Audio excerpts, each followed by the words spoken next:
இன்றைக்கி நம்ம வந்து சாஃப்டான ஹெல்த்தியான சப்பாத்தி எப்படி செய்கிறதுன்னு பார்க்க போகிறோம்.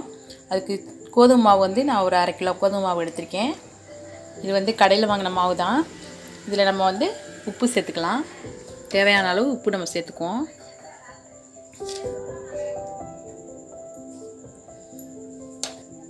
சர்க்கரை நம்ம 1 டீஸ்பூன் சேர்த்துக்குவோம். அதை பிசைச்சிக்குவோம், அப்படியே பிதறிக்கிடுவோம். நம்ம இதில் நெய் ஒரு 2 டீஸ்பூன் நெய் போட்டுக்கலாம். ரொம்ப டேஸ்ட்டாக இருக்கும், சாஃப்டாகவும் இருக்கும் சப்பாத்தி. அதையும் நல்லா பிதறிக்குவோம். பால் கொஞ்சம் ஊற்றிக்கலாம். பால் ஊற்றினாலும் ரொம்ப சாஃப்டாக நல்லாயிருக்கும், டேஸ்ட்டாகவும் இருக்கும். நான் கொஞ்சம் வெதுன்னு, அதாவது சுடு தண்ணி கொஞ்சம் வெதுன்னு வச்சு நம்ம அதில் சேர்த்துக்குவோம்.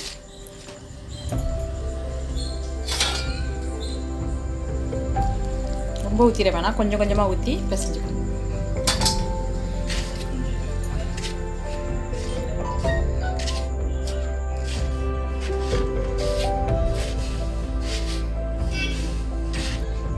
நான் கொஞ்சம் பச்சை தண்ணியும் தொளிச்சு பிசைஞ்சுக்கிறேன்.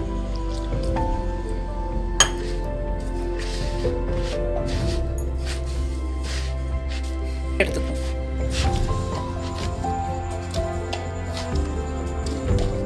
மாவு நல்லா பிசைஞ்சாச்சு பாருங்க, சாஃப்ட் ஆயிடுச்சு மாவு. இது கொஞ்சம் நேரம், ஒரு 1/2 மணி நேரம் நம்ம ஊற வச்சிடலாம். ஊற வச்சுட்டு அப்புறம் சப்பாத்தி போடுவோம். நல்லா பிசைஞ்சாச்சு. இங்கே பாருங்கள், மாவு சாஃப்ட் ஆயிடுச்சு. நம்ம இப்போ கொஞ்சம் எண்ணெய் அதில் தடவிட்டு மூடி போட்டு நம்ம மூடிடலாம். மாவு காஞ்சிடாமல் இருக்கிறதுக்காக தான் இந்த எண்ணெய் போட்டுக்கிறோம். தடவிட்டு இந்த மாதிரி ஒரு பாலித்தீன் பேப்பர் எடுத்துக்கோங்க. இதை நம்ம மாவு காஞ்சிடாமல் இருக்கிறதுக்கு இந்த மாதிரி மூடி வச்சுக்கோங்க. மூடி வச்சு தட்டை போட்டு நம்ம மூடி வச்சுக்கோம். நம்ம சப்பாத்தி நம்ம சுடும்போது எடுத்துக்கலாம். 1/2 மணி நேரமாக ஊறிடுச்சு பாருங்கள், சாஃப்ட் ஆயிடுச்சு மாவு. நம்ம இப்போ தேய்ச்சி போட்டுடலாம்.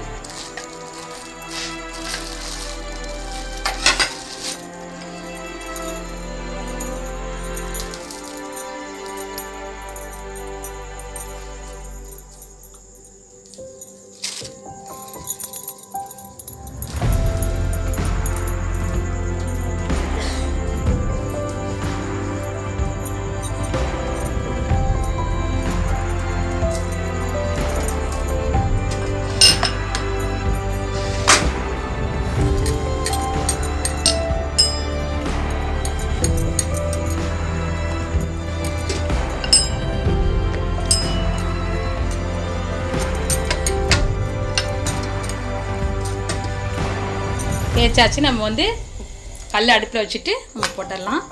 ஒரு பக்கம் வெந்ததும் நம்ம ஒரு பக்கம் திருப்பிடலாம். கொடுக்குவோம்.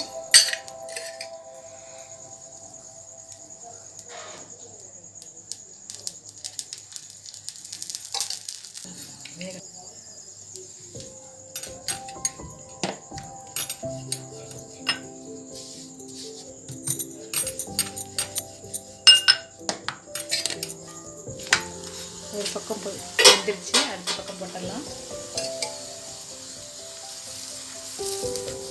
பாருங்க, பொங்கி வருது பாருங்கள்.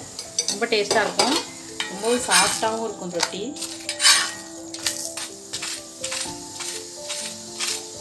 வேகட்டும். வெந்துருச்சு, 2 பக்கமும் எடுத்தாச்சு. பாருங்கள், சூப்பரான ரொட்டி சப்பாத்தி ரெடி ஆயிடுச்சு. இங்கே பாருங்கள் எவ்வளோ சாஃப்டாக இருக்குன்னு பாருங்கள். இங்கே பாருங்கள் எவ்வளோ சாஃப்டாக இருக்குன்னு பாருங்கள். சும்மா வெறுவாயில் நம்ம சாப்பிட்றலாம். இங்கே பாருங்கள், வெறுவாயில் சாப்பிட்றலாம், அவ்வளோ டேஸ்ட்டாக இருக்கும் இந்த சப்பாத்தி. அதாவது இது உருளைக்கிழங்கு குருமா, மட்டன் குருமா, சிக்கன் குருமா, அது மாதிரி முட்டை கறி, எது வேணாலும் நம்ம இதுக்கு மேட்ச் ஆகி சாப்பிட்டுக்கலாம். சூப்பராக இருக்கும். நீங்கள் செஞ்சு பார்த்துட்டு எங்களுக்கு சொல்லுங்கள் இந்த டேஸ்ட்டை.